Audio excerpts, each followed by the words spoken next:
Good afternoon and welcome to the Tuesday, September 14th Public Works Committee meeting. Now is the time for a roll call and determination quorum.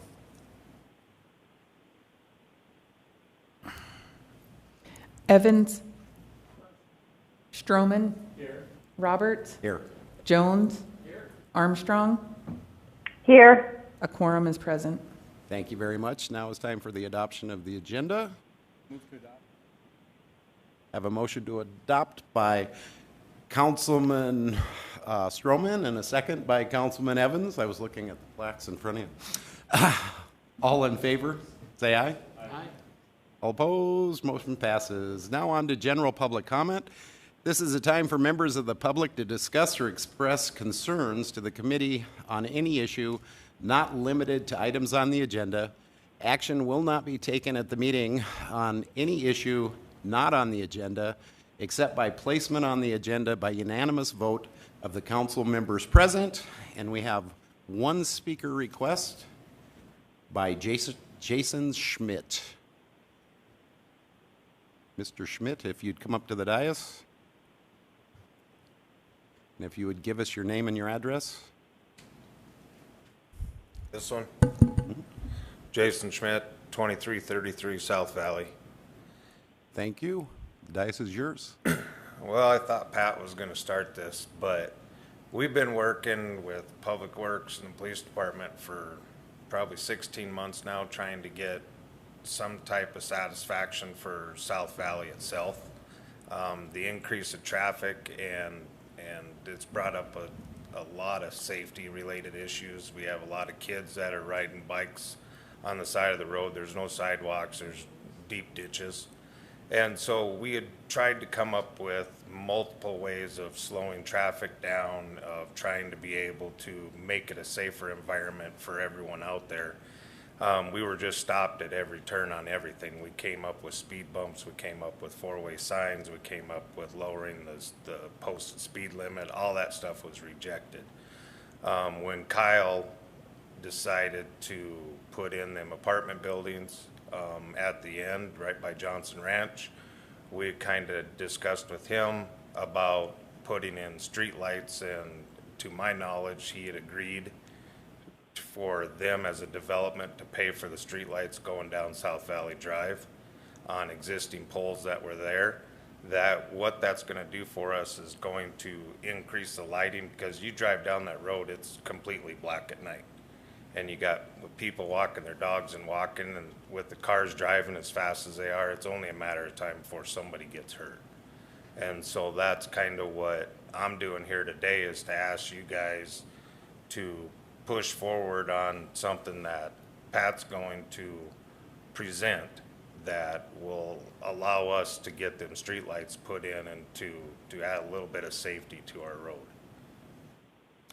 Thank you very much. And Mr. Jones, you have the dais.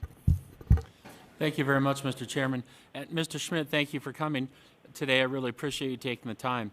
I attempted to get this actual plan on the agenda for today, but was told that I was too late in getting it on the agenda. So my official plan and request will be on the agenda for 2 weeks from today. But I will echo what Mr. Schmidt said. We've been working very hard trying to come up with something to try to make a difference on South Valley Road. And I have been told no this many times since I tried to get a prom date in high school. So we have a plan now that we believe is simple, is cheap, will be effective, and we will bring the exact plan, or I will bring the exact plan forward 2 weeks from today. I'll get it to all of us, of course, sooner than that for review. But we do have a plan that's cheap and effective, and I believe would make a difference out in that area and show the folks out there that we are listening to them. This is the first thing that got put on my plate as a city councilman when I was elected in July of last year, and we've been working on it since then. So, Mr. Schmidt, I very much appreciate you coming today. He has put in a lot of time on this, as has some other residents out there, and so we want to keep working, trying to find an amicable solution to try to make a difference out there. Thank you very much. Thank you very much, and I'm sure that staff heard what Mr. Jones said, and if you have that plan, if you can get it to them, we will just plan on putting it on our next Public Works meeting. We're going to do this a little bit different now. Before we remove items, consent items 1 through 12, I'm going to ask staff if there's anything 1 through 12 that they would like to bring forward and discuss at this moment.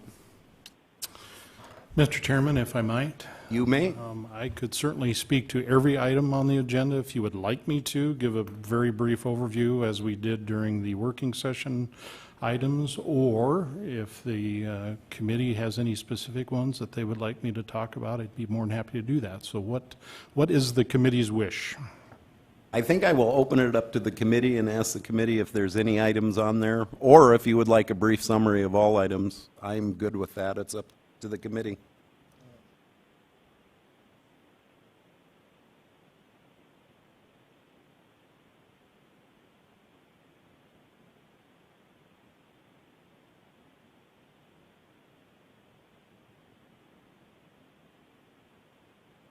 So before we do that, why don't we remove any items that the count or that anyone on this body wants to remove? So we'll remove item 5 and we'll remove item 11. And then, if somebody will make a motion, we'll make a motion on all of these. Can I remove N6, 5, 6, and 11.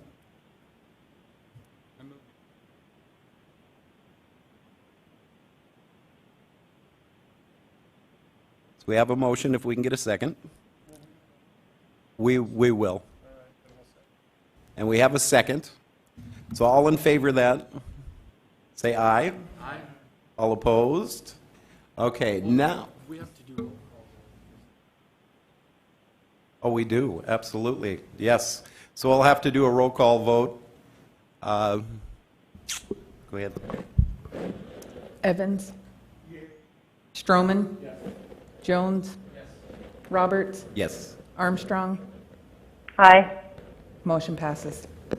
Sorry that I forgot about you, Laura. So now we will move on, and Mr. Tech, if you'd like to give us a brief summary of those items, and then when we get to item 5, we'll keep you there and we'll probably have some more questions for you. Very good. All right, items 1 and 2 are related to the Western Pennington Flood Management Commission, and actually there's no real short explanation on this, but I'll do my best. This goes back 20 plus years ago, where there was an organized drainage commission, they called it, Western Pennington Flood Management Commission. That commission was in operation for a number of years, and they primarily worked on flood control, primarily out in Rapid Valley, adjacent to the city, out in Rapid Valley, and then also Box Elder. So the city of Rapid City, the city of Box Elder, and Pennington County were the official organization through a memorandum of understanding or some other organization. That committee was, I won't say disbanded, but the county took away the ability for them to collect any money. I believe there was an assessment that the county was doing to raise funds to make drainage improvements. That went away, therefore the function of the Western Pennington Flood Management Commission kind of went away, but not officially. It was never officially disbanded. As part of their historical function, the Western Pennington Flood Management Commission also obtained property, drainage easements, properties that had a tendency to flood, properties where actual improvements had been made for either water impoundment or drainage channels. So anyway, there are some parcels of property out there that need to be transferred to different entities, whoever's jurisdiction it is. So item number 2 here is a request to abate property owned by the Drainage Commission, but long-term, the goal is to get that property under the city's name because it's one of our flood control issues, or I shouldn't say issues, features that we need to permanently maintain. So anyway, item 1 is to actually appoint members back to the Flood Management Commission in conjunction with the county, and I don't know if Box Elder, I'm assuming, is following suit. But that action will be then to officially disband that commission. And then moving forward, these properties that come up, there won't be any question about who owns it or who has the ability to take those over. So that's kind of an overview of items 1 and 2. Carla Cushman's over there nodding in approval of everything that I've said. She's been the one doing all the hard work on this. I will give her a moment or two if she has any additional comments. No, I think you covered it. Thanks. All right, moving on to item 3. That is a drainage lot that was part of a subdivision. It's standard procedure for the city to accept drainage lots if they're part of a regional drainage facility, so that's standard business. Item 4 is for our annual snow removal contract on streets, so it's not parking lots. It's typically if we have a snow event downtown, we have to hire a contractor to come in to haul the snow out. So that's what item 4 is. Item 5 is part of our standard pavement preservation work that we do. So this is a project to do panel repair, spall repair on 5th Street. Item 6 is an amendment to an agreement that was previously passed by the City Council to obtain some water rights for Hawthorne Ditch. There was a couple of different parties involved in that, and we've worked out an agreement with the Hawthorne Ditch folks, and I believe it's Arrowhead Golf Course, to make sure that the transfer fits everyone that has ownership in those property rights. So we've reached a different agreement, so we need to do an amendment to the first agreement. Item 7 is a fire hydrant and water main project. This is on the agenda because they've done work with the city. It's under the bid amount, yet their aggregate has been exceeded, so you need to approve the contract, if you will, for that.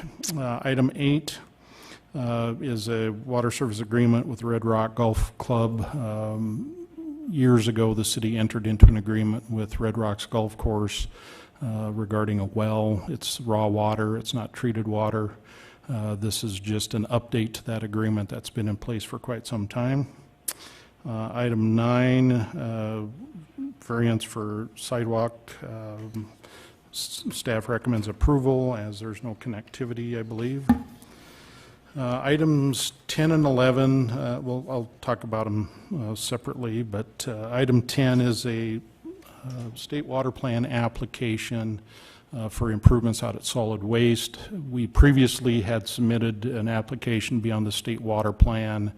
The state water plan actually is a funding source for not just water projects, but water, sewer, solid waste, drainage. They have that. So we need to update the application this year, so it'll be approved. I won't say the projects will be approved, but the funding mechanism will be there. So if we're eligible for grant dollars or low or no interest loans, we've got our name there, so we'd be eligible for those either grants or low interest loans. And then item 11 is the same thing. Last meeting, I believe we had an application for this water reclamation facility. This is the same type of request, is to submit for the state water plan funding for a new water treatment plant, what we're calling the Eastside Water Treatment Plant. Once again, this does not obligate the city to spend any money at all. This is just getting our name on the list for the possibility of funding.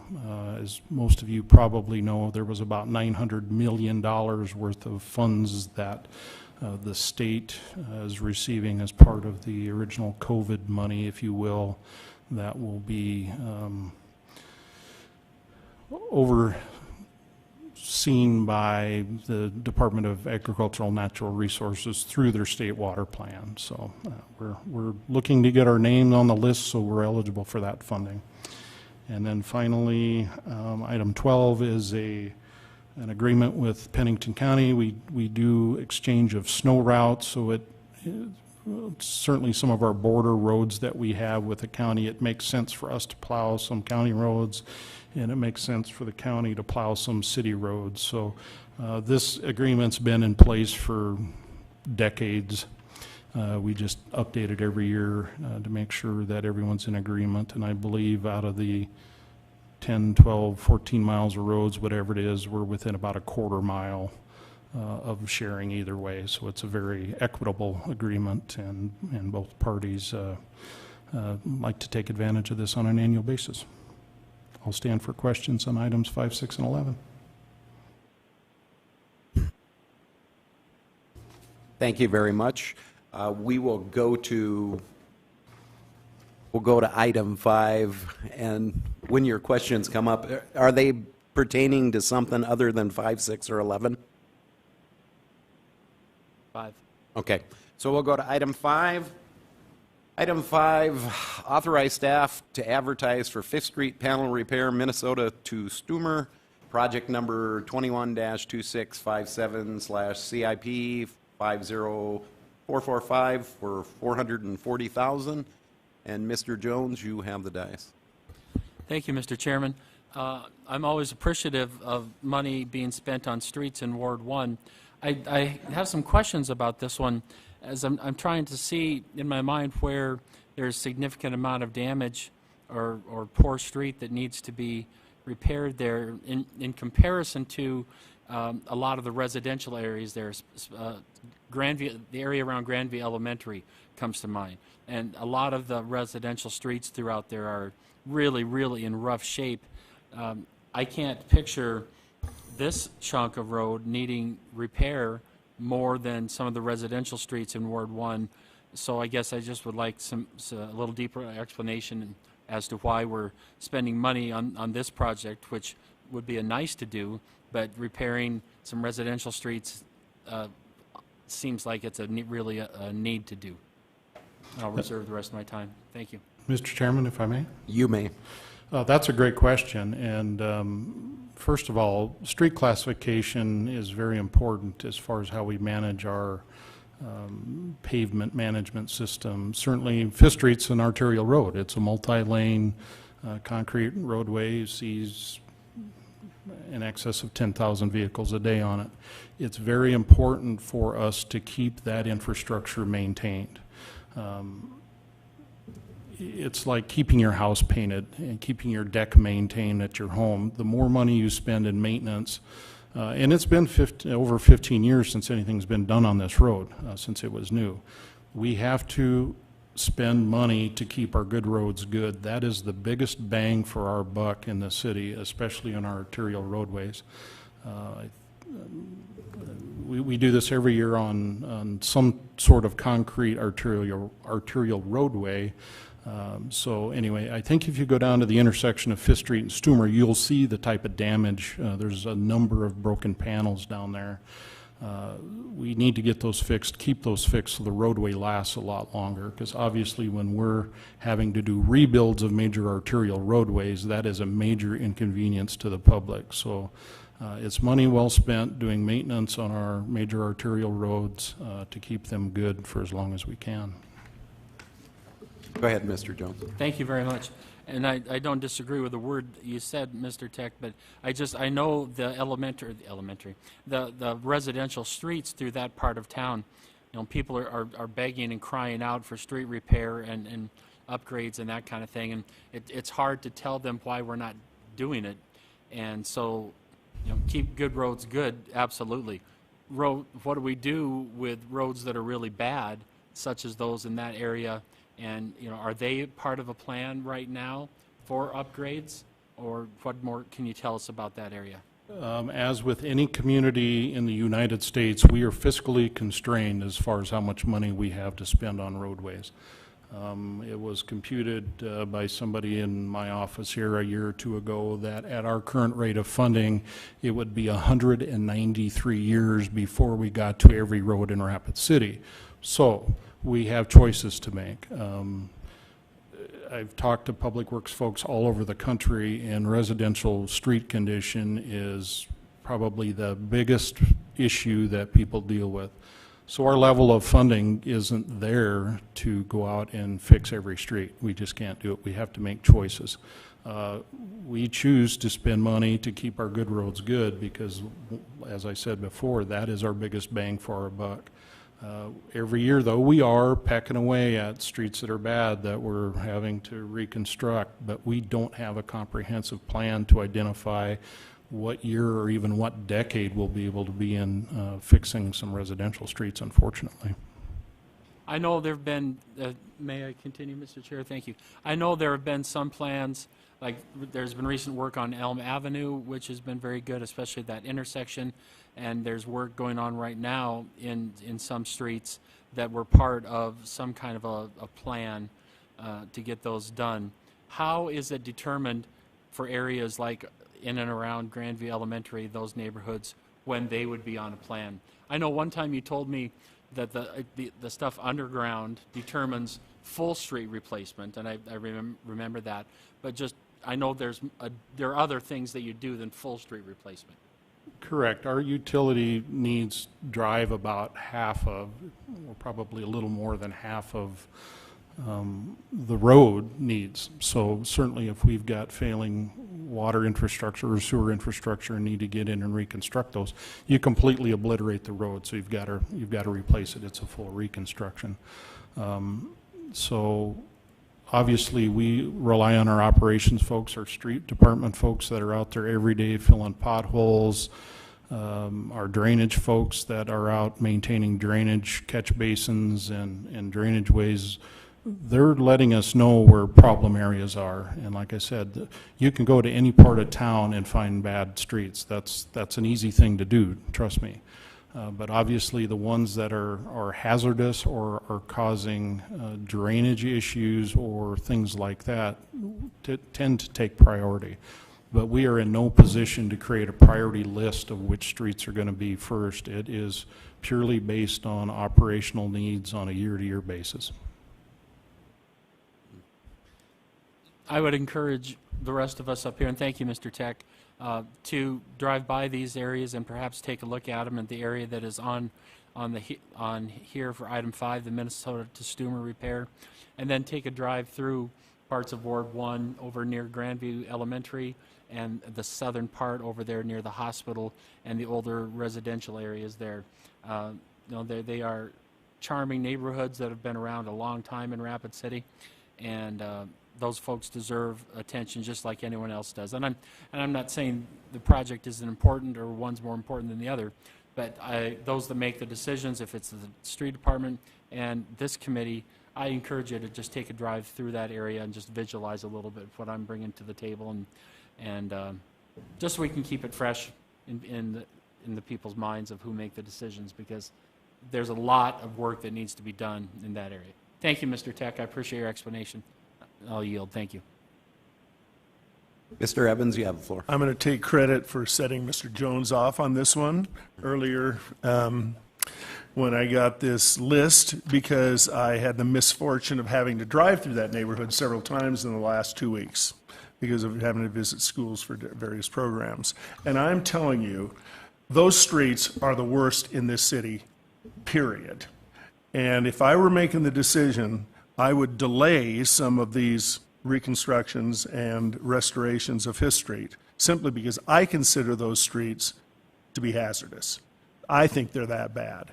So I think we should have a process where we do prioritize things based upon how really tremendously horrible they are. And if you haven't driven down them recently, it's a good thing. I think you should drive down them every night for the next week and see how those people must feel about city government when they go home every day, because it's almost, I consider it disgraceful. So I think we need to reprioritize. I understand the need for maintenance. I understand the need for prevention of further damage, say in that major arterial, but I also understand how you're neglecting a certain neighborhood, and this is not even my ward, but I'm telling you, you need to see firsthand how bad some of these streets are. East Texas, Montana, I'm trying to think of the names of the streets over there. I think it would become a high priority if you drove down them morning and night. I can't think of worse streets anywhere in this part of, frankly, anywhere in the city than those. It's pretty bad. So I think we maybe need to revisit it, perhaps reallocate some of this money and do some of these things as an emergency repair, rather than stick to our plan, which, although valid, maybe is not critical, whereas I consider some of these streets at critical stage. So that's all I want to say. Thanks. Thank you. Mr. Stroman, you have the floor. Thank you, Mr. Chair. And I understand what the Public Works Director, Mr. Tech, is telling us, because those very expensive arterial roadways, they still need repair. It seems like Sheridan Lake Road gets done a lot. I can imagine that the panels on Stumer are also like that. It's just a condition of living in our climate, I think. But I also agree with Mr. Tech that there are streets in any ward in this town. I know in Ward 3, Carriage Hills, and I do believe that one's dangerous because there's no curb there, and it's really rough. And if we're going to look at prioritizing things, I'm going to be in there pitching for Carriage Hills and whatever else is in my ward. But that one in particular, because it's hilly and narrow and has no curb, I think should be a real priority at some point. Thank you. Thank you very much. Now, if the committee doesn't mind if I chime in for a minute, even though I usually don't do this. I understand what my two colleagues are saying about prioritizing certain streets around town. We do have a CIP. We do have a CIP plan. Without looking at it, I can't tell you where any of those roads may or may not fall within the 5-year plan. One thing that I have seen over decades in Rapid City is council people coming in and changing the CIP and it causing major problems down the road. I've seen where streets, I'll give you a good example, Custer Street, which was recently redone within the last couple of years. So I knew a gentleman that lived on that road since he built the house in the late 40s. When they rebuilt that road, it was the first time there'd been any major work done on that road. So these can be very long-term things. But one of the problems that we find is if we neglect our major arterial streets, when we end up having a failure or a problem, it costs you millions, if not tens of millions of dollars to fix these things where, if we can find the money without screwing up the 5-year CIP plan to maybe do a chip seal on a road, because that does happen when some of these get very bad. And sometimes if you talk to engineering, a lot of times the reason we're not doing a chip seal on these roads is we may have it on the CIP for 3 or 4 or 5 years out, and we're looking at doing a complete rebuild on these roads where we're doing water, sewer, drainage on them, and we don't want to throw away $200,000 or $300,000 of the taxpayers' money to do this for a quick fix. And I've also seen that quick fix. In 2011, the council pushed, or 2010, the council pushed through a chip seal on East North Street. $500,000 for the chip seal on East North Street. Within 4 or 5 years, we rebuilt that street, or we started to rebuild that street. That was taxpayers' money, and it was bad. It was really bad. I drove it every day. I used to say, well, if this gets any worse, I'm going to have to buy a bigger 4-wheel drive, because it was awful. But again, that kind of money for that short of a time, and like Mr. Tech says, we've got extremely limited budgets. We've got to make sure what we have, we use to the best that we can and the best ability that we can. Take a good look at these roads. I recommend you guys take a good look at these roads. You talk to Mr. Tech, find out where they are in the CIP plan, and maybe something can be done there. But this council pushing through your priorities, like Greg said, he's got priorities in his, I've got priorities in mine. Where does it quit? Where does it end? I mean, we have to, I've said this for many years. Yes, we should prioritize all of our projects through the street department, you know, we should prioritize that. But also, we need to rely on our staff. That's what our staff does. That's what our staff puts together for us. You know, once we get into the position of us that aren't qualified to do that and start pushing through this stuff, we're going to have chaos. So anyway, item 5, if we're ready to vote on it, do we have a motion on it?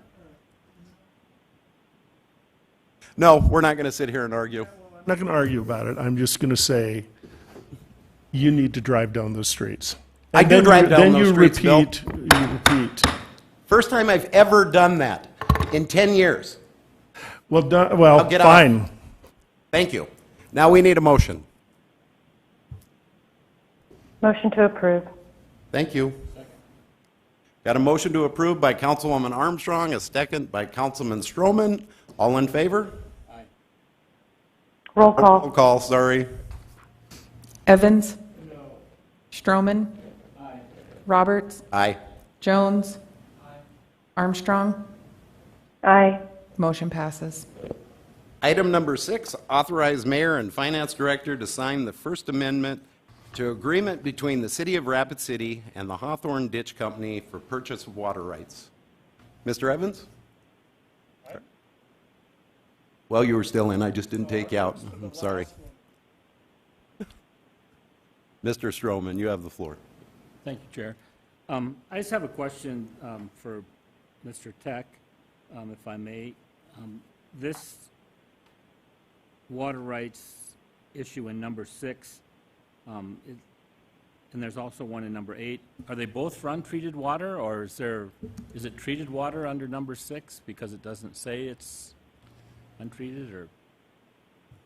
Yeah, item number 6 is for creek water. It's natural water, it's untreated.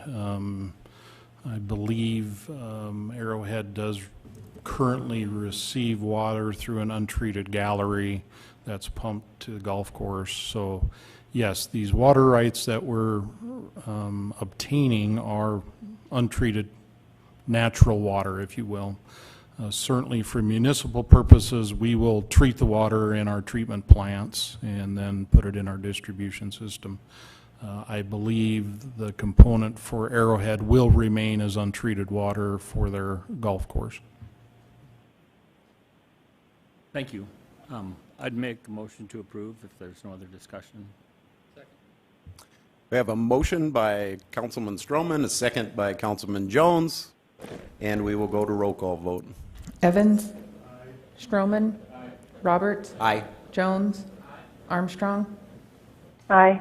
Motion carries. Thank you very much. Item 11, acknowledge submittal of a state water plan application for the proposed East Rapid City Water Treatment Plant. Mr. Evans, you have the floor. I think it's great that they're getting ahead of the curve and are getting this application in because I know there's a pipeline for such projects. I would like to mention, though, that many of us have been concerned about this many-faceted problem we have, a short-term one and a much longer-term one that might even involve pipelines to the Missouri and everything else. And I think we need to be much more holistic in the planning for this. I just mentioned this item to the mayor upstairs. He was unaware that any such thing was being submitted today. And this just goes to show that sometimes we get in our little domain and we do our thing, but there's more input to be taken out there. I know that Cheryl Chapman and the pipeline people, Helene Duhamel, they're working very hard to bring water to this part of the country. I think any planning we do concerning this, we have to be integrating our plans for the future. And we have a short-term problem in supplying water to these new housing developments. This is not going to accommodate these in the next 3 to 5 years because this is going to be a long-term project. It's going to take years to get this up and running. I think we should investigate entering into some kind of relationship with the Rapid Valley system to supply us some temporary water or whatnot. I think we need to explore these options. That's all I wanted to say about this particular item, but I do appreciate that it's getting on the pipeline for funding. Thank you. Thank you very much. Anybody else want to speak on this item? And if I could have just 1 second on this item, if the committee doesn't mind. Dale, can I ask you a question? As far as these applications, if we do get put on the list for some funding, could that funding possibly be transferable to, like Mr. Evans said, to the pipeline that they're talking about, to, or will this be a specific application for a specific? All applications have to be specific. There's no transferable. In fact, you have to have a very comprehensive plan when they come around for the funding allocation part of it, so they're non-transferable. And is this grant funds? Is it a combination of grant and loans and? It's unknown at this time, but we anticipate it'll be a combination of grants and loans and maybe even some principal forgiveness. We don't know. That's up to the state to decide how they're going to allocate their money and in which manner. But again, if we do get any of this funding, we get a look at it before anything's accepted and. Absolutely. Okay. All right. That's all the questions I had, so if we have a motion. We have a motion by Mr. Evans and a second by Mr. Jones. So we'll go to. Evans? Stroman? Roberts? Aye. Jones? Armstrong? Aye. Motion carries. Thank you very much. If we could have a motion to adjourn. So moved. Motion to adjourn. All in favor? You are the last party in the conference.